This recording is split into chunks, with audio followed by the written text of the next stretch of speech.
Hi, this is Anil and welcome to the video tutorial for the Learning Lad on C++ programming. So in this tutorial we're going to learn about the unions in C++. A union is nothing but a user defined data type similar to a structure. But in unions we can only store the value in only one member at a time.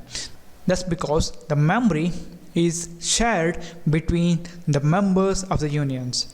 Unlike the structures where each structure member was allocated its own memory, in unions the memory is shared between all the union members.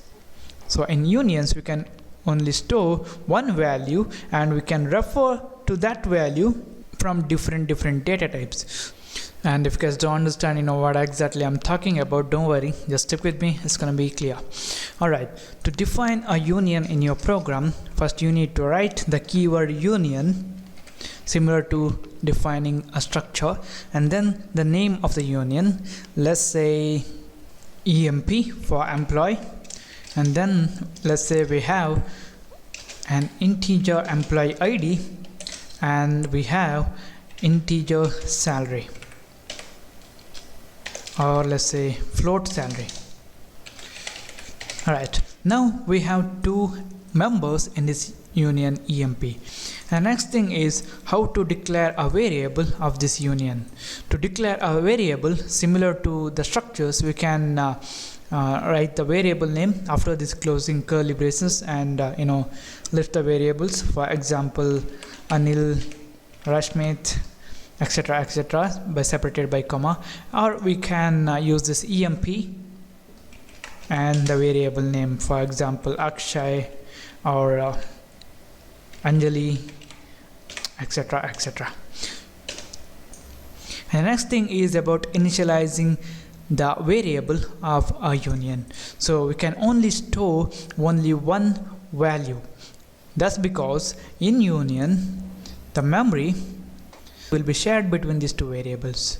Let's say we have 4 bytes. So this int is going to take 4 bytes, which we have seen, and this float is also going to take 4 bytes, which we have seen by using the size of operator in the previous tutorial. So with unions, this memory location 4 bytes will be shared between this ID and this salary. So when we assign a value to this ID, it is also available through this salary, or when we assign a value to this salary, it's also accessible using this ID.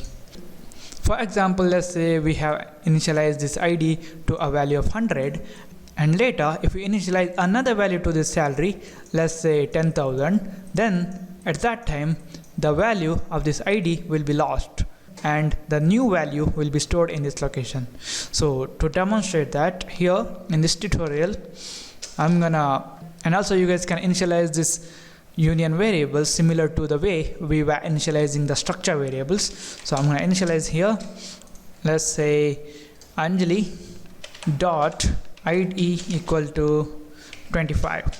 Now the memory location shared between this ID and salary are going to contain the value 25. So this value is available in both this salary and this ID members. And also make a note that we are using this dot operator similar to the way we were accessing the members of a structure variable.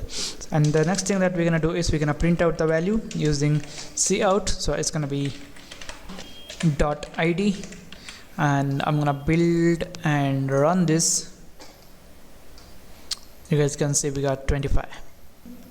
And here if we assign any other value to this salary, then the value of this ID will be lost because the memory location is shared between the members of a union.